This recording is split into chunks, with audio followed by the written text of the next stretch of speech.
Kwa hiyo nakumbuka baada ya kupata taarifa, mdogo wangu nikaa namtafuta, sababu mdogo wangu naye alikuwa karibu sana na mzee. Naye yani alikuwa ni mtu wake wa karibu sana sana sana. Hivyo alikuwa anaongea naye, nikaanza sasa kuwaza mama itakuwaje? Taarifa atakuwa ameambiwa ameipokeaje? Nikawa nawaza kweli. Basi lakini nashukuru Mungu walimleta padri nakumbuka na katekista wa pale St. Peter. Wakaongea naye akalipokea. Ndio hivyo. Basi na sisi tukarudi huko tukaendelea na taratibu zingine. Tukaendelea.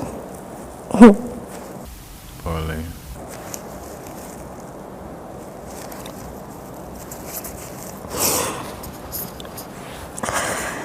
Tukaendelea na taratibu zingine za mazishi kila kitu. Basi lakini cha kushangaza mamangu alikuwa very strong. And hatuku expect kama angekuwa hivyo. Lakini ni mtu ambaye alikuwa yani tulikuwa tunamwazia sana kusema Mungu wangu mzee amefariki. Mama naye ataenda sasa. Lakini nesi sababu ni mtu wa imani sana na mtu ambaye alikuwa anasali sana sana. Kwa naona kilimtia nguvu na akaendelea kutufariji hata sisi. Lakini at the same time bibi yetu naye alikuwa anaumwa. Bibi mzaa baba. Baba. Tukawa tunawaza tena kusema Mungu wangu sasa hapa mzee amefariki.